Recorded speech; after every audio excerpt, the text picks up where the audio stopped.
E eu trouxe uma lição de Emmanuel, nosso grande espírito instrutor, não só instrutor e mestre de Chico Xavier, mas de todos nós. Uma vez que ele, das grandes obras que retratam os versículos evangélicos, contabilizou mais de 1.300 lições para nos dispor como consolo, amparo, entendimento e palavras de esperanças para todos nós. E hoje eu trago de uma obra muito profunda, intitulado Palavras de Vida Eterna, em que Emmanuel nos traz uma lição intitulada No Dia da Incerteza. E é interessante que, embora ele singularize o título, para nós parece que esse dia da incerteza é muito mais constante do que a gente imagina. E hoje a gente percebe que, carregando essas incertezas, as quais carregamos tantas, e eu falo por mim, que se tem uma coisa que me chamou a atenção na doutrina espírita, foi acudir às minhas incertezas, porque elas estavam me deixando muito aflito, angustiado, triste e em alguns momentos desesperado. Foi então que eu conheci essa doutrina espírita e ela foi pouco a pouco me auxiliando nas minhas incertezas. Ainda as tenho, mas em muito menor grau, porque as luzes trazidas para todos nós nesse momento da humanidade se faz presentes, só que é determinante o que nós fizemos hoje: fazer escolhas. Por exemplo, se só o Chico psicografou mais de 400 obras, a gente imagina a nossa necessidade que teríamos nesse momento. Podemos divertir, fazer nossas coisas, trabalhar nosso cotidiano, mas nós precisamos urgentemente sair de uma casuística muito triste do Brasil. Uma casuística muito triste no Brasil. E qual é? O hábito da leitura. Para vocês terem ideia, nós estamos atrás de muitos países, porque a estatística é menos de um livro lido por pessoa ano. Percebe? Menos de um livro lido por pessoa por ano. Ou seja, uma pessoa não lê um livro, não precisa nem ser espírita, não. E por que trazemos isso aqui hoje? Porque, é claro, essas incertezas ainda nos provocam dificuldades na nossa existência. E muitas das vezes nós gostamos de facilidade, da lei do menor esforço.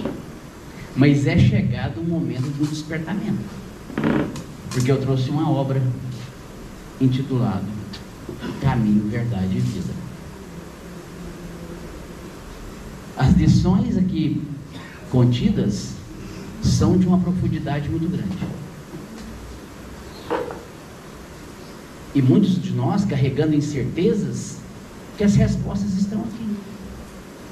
Ou nas páginas do Evangelho, ou nas questões do Livro dos Espíritos, que serviriam não só de bálsamo de consolação, mas passaríamos a entender a nossa realidade existencial, assim, não mais passando por reclamões, vítimas de situação, as quais, indubitavelmente, nós passamos, ou reclamando, ou vitimizando das nossas condições atuais. Então, quando a gente vem para um tratamento, a gente vem buscar tudo isso. Viemos aqui com vários objetivos.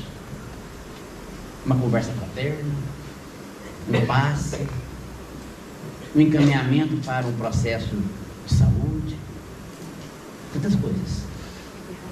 Mas é necessário que a alma se cure, se trate. E o Evangelho trazido pelo Cristo, nessa época da humanidade, intitulado como Consolador Prometido, é sem dúvida o nosso remédio salutar para todas as nossas questões. É por isso que, nessa lição maravilhosa, no dia da incerteza, Emmanuel extrai de uma pequena carta de Paulo aos Coríntios, nos esclarecendo: nós, porém, temos a mente de Cristo. Tanto isso é verdade, que a mente de Cristo nos conduziu aqui hoje, à vontade dele. E aí ele usou vários recursos para que isso acontecesse. Se nós temos a mente de Cristo, e o Cristo é o puro Evangelho, podemos entender como a consulta ao Evangelho é uma consulta ao próprio Cristo, porque as respostas estão ali. Mas é preciso sair de uma casuística triste. Eu vou falar por mim, gente, porque eu não gostava de ler. Eu tinha dificuldade com leitura. Hoje eu tenho uma biblioteca na minha casa. Gosto de assistir meus filmes, meu esporte, mas eu não abro mão da minha leitura edificante, porque é remédio para mim. Algo que vem me curando lá atrás, eu não posso simplesmente não dar continuidade a esse processo. Porque nós sabemos que quando desencarnamos, o que vamos fazer no mundo espiritual? Está relacionado ao que eu faço na Terra. Não muda nada. A morte não me muda. As minhas preferências serão as mesmas do lado de lá. Então, certamente, quando eu desencarnar, não tem a biblioteca espírita aqui do lado. É mais ou menos assim. Porque eu estou ainda em tratamento. São muitas incertezas que me norteiam. Como, por exemplo, a questão do Livro dos Espíritos, em que Kardec pergunta: as preces que faço por mim podem me livrar das naturezas das minhas provas? Porque às vezes a gente ora tanto para a gente ser livrado de uma prova que temos que passar, de uma condição reeducativa que temos que passar. Então Kardec faz essa pergunta e os Espíritos vão responder, porque nossa incerteza é essa: o que será de mim semana que vem, daqui a uns anos? O que eu irei passar? Eu vejo ao meu lado família, sociedade, vizinhos sendo acometidos de tudo, como eu já passei também. A gente não sabe. É uma grande incerteza. E os Espíritos respondem a Kardec: as vossas provas todas estão na mão de Deus, e há aquelas que devem ser suportadas até o fim. Eu assisti recentemente novamente o filme Misericórdia, e ele tinha vários filhos, e ele tinha um filho que tinha um problema de pulmão, questões mais fisiológicas, e ele curou o próprio filho. Ele não, né? Era o Dr. Fritz que curava através dele. Só que ele tinha também um filho que tinha problemas na parte articular das suas pernas, andava com dificuldade. E no filme retrata que o filho ficou muito chateado com o pai, porque ele curou um e não curava ele. E ele teve que explicar isso para o pai, o filho. Por que ele não curava o filho? Porque a cura vem de lá. Então nossas provas estão nas mãos de Deus. E há aquelas que devem ser suportadas até o fim. Deus leva em conta a resignação. Por isso, quando resignamos, nós atraímos bons espíritos, que nos encorajam, nos fortalecem, e assim as provas nos parecem menos rudes. Essa é a resposta dos espíritos. Porque no anseio de buscar as curas do corpo, é necessário todos nós pensarmos na cura da alma. Na cura da alma. Porque é a alma que está doente. Então eu preciso tratar a alma. E se tem um tratamento específico, maravilhoso para a alma, é não só auto se amar, mas auto se instruir. Que é o que o Espírito de Verdade fala no capítulo 6. Amai-vos e instruí-vos. Percebe? Amai-vos e instruí-vos. Pode assistir seu filminho, ter seu lazer, mas pense nisso. Isso é despertar um talento voltado à intelectualidade. É você desmaterializar o espírito e intelectualizar a matéria. Você ouve melhor, fala melhor, percebe melhor. Sem contar que quando você abre qualquer página de uma obra espírita, você está em contato direto com o autor da obra, através daquelas palavras profundas e sublimes. Mas para muitos de nós entender isso, ainda vai milênios de incerteza e de não aproveitamento do tempo. É o que eu falava agora mesmo, ali de fora. Percebe? Então vamos adentrar um pouquinho nessa lição, porque Emmanuel nos fala: para qualquer de nós chega o minuto das grandes hesitações. E se tem algo que nos machuca ainda, é a hesitação, a dúvida. Não é, mulheres? Vou arrumar para sair. Ai, ai, ai. Você olha em cima da cama, você tem mais roupa do que no guarda-roupa. É sofrimento, gente. Hesitação, dúvida, é muito sofrimento. E o mundo materialista hoje está nos provocando isso. Você vê? Tanto de opção que tem. Você não sabe o que você faz. Trabalhamos por tempo enorme no encalço de determinada realização.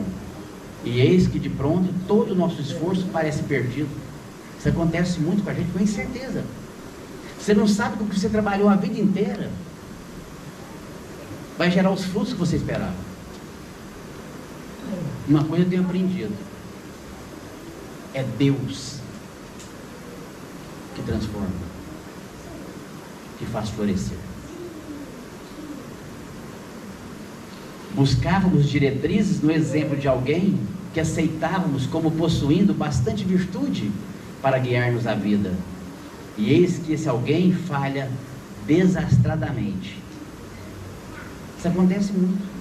Todos nós temos uma pessoa que a gente se espelha, que a gente tem como exemplo, dizer, um pai, um patrão, uma pessoa até mesmo do meio espírita. Mas nós esquecemos que são pessoas humanas falíveis. E o que vale pensar nessa reflexão, nessa incerteza que temos, uma vez que essa pessoa pode falir a qualquer momento? O momento que eu estava olhando ela com bons olhos, seguindo os teus exemplos, para que eu me melhorasse? Ou vincular a minha atenção e o meu julgamento àquela daquela pessoa? Foi o que aconteceu no livro ou no filme, quem assistiu, Os Mensageiros. Porque ali foi feita uma comissão no alto, em que reencarnaria um médium, um presidente da casa espírita e um mantenedor. Uma pessoa que teria posses para subsidiar a casa espírita. Num primeiro momento, estava tudo indo bem. O médium trabalhando, o presidente da casa fazendo o que lhe competia, e aquele mantenedor direcionando os fins de recursos para a sustentação da obra. Só que chegou no momento, os três faliram.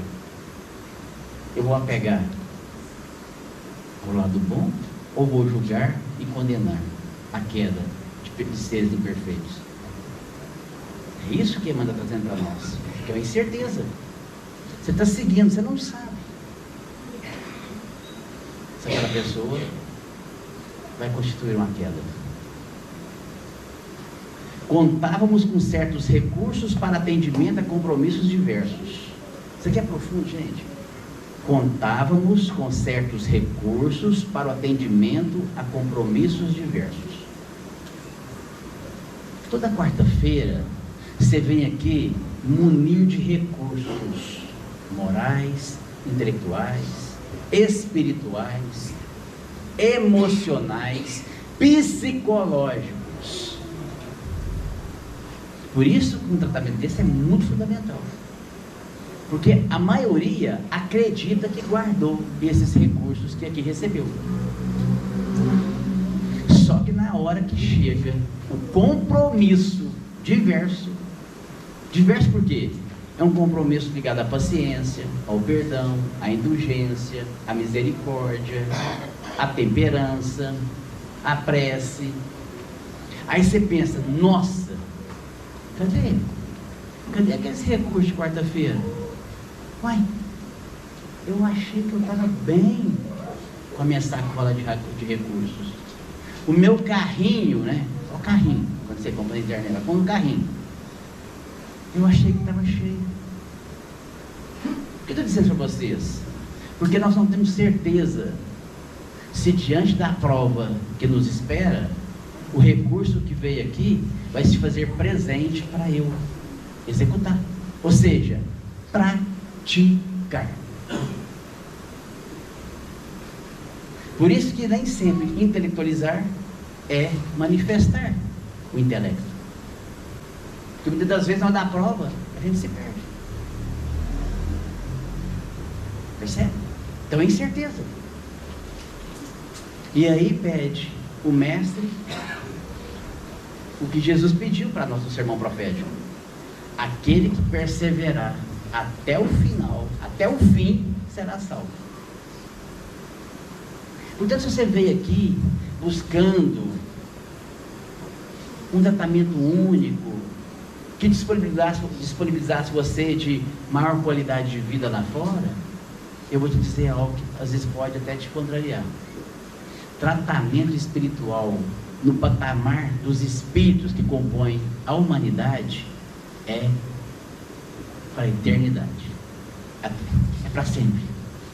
Para sempre. Vai por mim. Não se dê alta. Não faça isso. Não cometa essa prescrição. Vou me dar alta. Estou bem.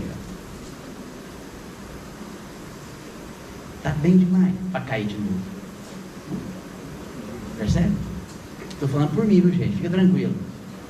Por mim. Não posso me dar alta, não. Percebe?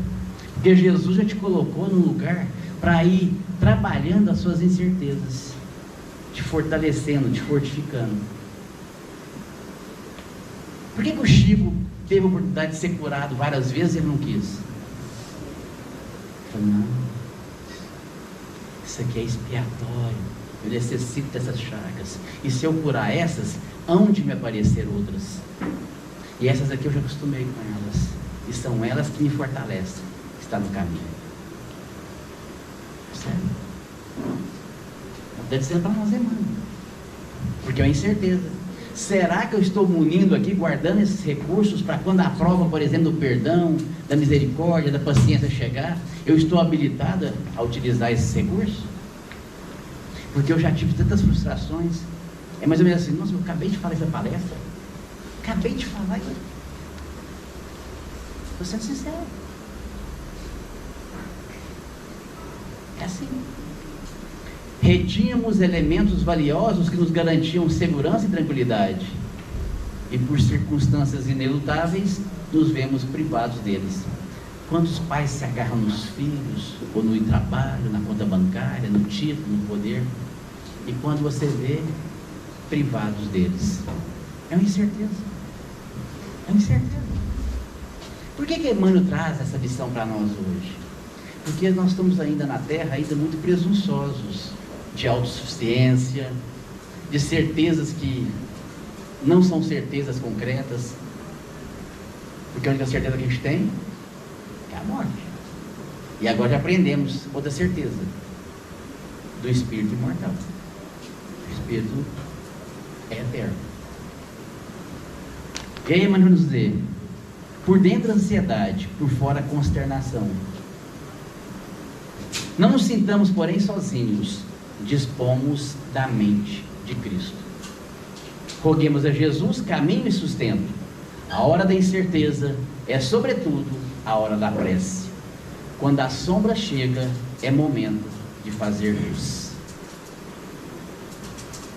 Percebe por que a gente está aqui? Porque muitas das vezes as sombras foram nos chegando. E é necessário fazer luz. Onde fazer luz? Na Terra. Se não num campo de luz espiritual como este,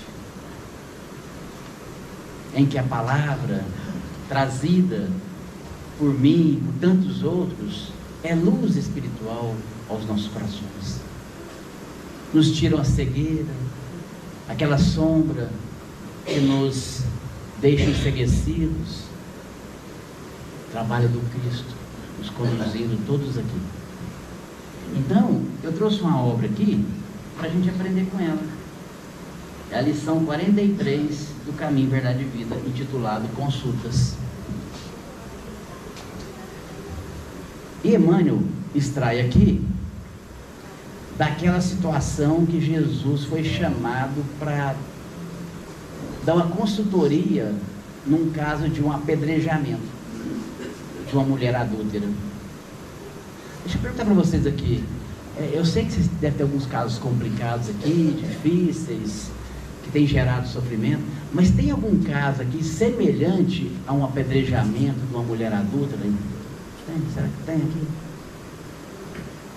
Tem não, né? Eu acho que não, né?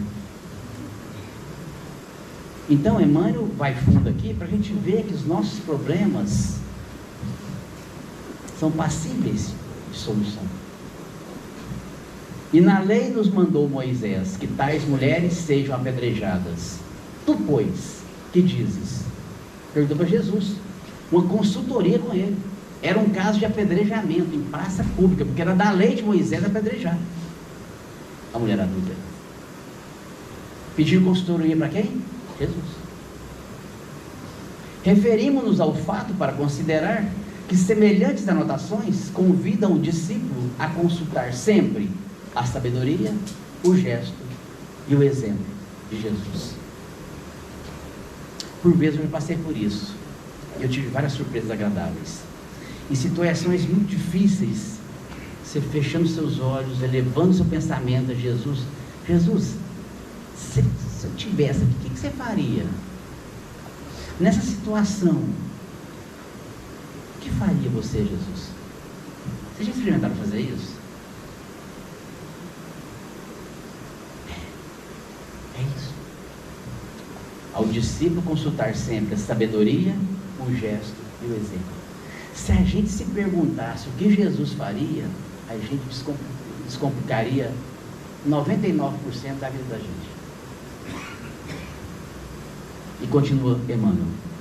Os ensinamentos e atos de Jesus constituem lições espontâneas para todas as questões da vida. Porque a gente tem a mania de minorizar nossas questões. Ah, mas o meu problema é só esse. O mundo é tão cheio de problema, tanta coisa acontecendo, e eu vou orar, ou vou solicitar uma consultoria nesse sentido. É só um namoro, é só um caso de um dinheiro que eu estou com dificuldade. E aqui ele diz, para todas as questões da vida. E os discípulos na época de Jesus o recorriam para questões das suas vidas. Simão Pedro teve a sogra curada. Bartolomeu tratou-se de uma depressão com Jesus.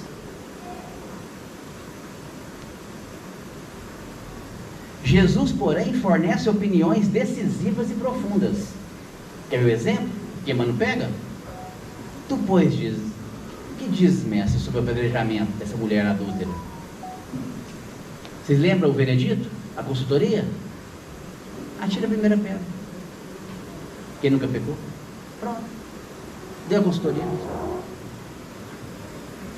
Deu a consultoria.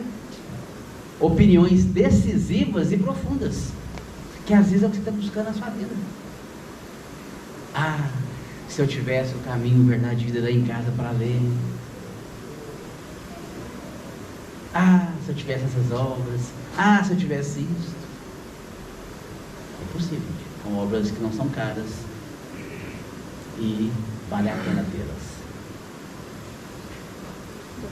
Jesus, porém, fornece opiniões decisivas e profundas, gratuitamente.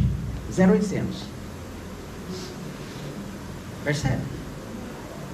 Talvez a questão dos nossos problemas se manterem é para que nós possamos despertar para consultar ao Mestre, porque Ele é o governador da terra, Ele é o pastor de todas as ovelhas, Ele conhece a cada um de nós, as nossas intimidades. Quando disse a Públio Lentulus, depende de você me seguir agora ou daqui a milênios, ele já sabia o que se tornaria Públio Lentulus como guia espiritual de Emmanuel. Basta que a alma procure a oração, o equilíbrio e a quietude. Oração, equilíbrio e quietude. E é algo difícil. É algo difícil. Oração. Precisamos aprimorar. Por isso que no Evangelho tem uma lição intitulada Maneira de Orar. Até isso o Evangelho tem. Aliás, os 2 últimos capítulos encerram Pedi e obtereis, o 27, e Coletânea de Preces, o capítulo 28, acerca da oração, para nos direcionar como fazer as nossas orações, as nossas preces. Oração, equilíbrio e quietude. Quietude, gente, está tão difícil. As redes sociais não deixam, o celular não deixa, o barulho do mundo não deixa, o barulho meu interno não deixa. Quando deixamos às vezes para orar, quando estamos ali já quase dormindo, quase desdobrando, em que fazemos aquelas orações assim, ó: Pai nosso que estás no céu, santificado seja o vosso nome. Amém. Não é? Basta que a alma procure a oração, o equilíbrio e a quietude. O Mestre falar-lhe-á na boa nova da redenção. Como você está esperando que Ele fale com você aqui? Oração, quietude e equilíbrio. É o que nos pede aqui. Se eu estiver agitado, como é que eu vou entender as nuances do Evangelho que me chega? Como eu vou entrar para o tratamento espiritual que está me aguardando? Oração, equilíbrio e quietude. É um aprendizado. É indispensável que o aprendiz do Evangelho pergunte no santuário do coração: Tu, porém, mestres, que me dizes a isto? Quantas incertezas carregamos e esquecemos de perguntar isso? O que me dizes, mestre? Eu faço essa viagem? Eu compro isso? Eu relaciono com ele? Eu faço essa troca? Eu continuo nesse emprego? Eu faço esse tratamento? Eu busco isso? Eu busco aquilo?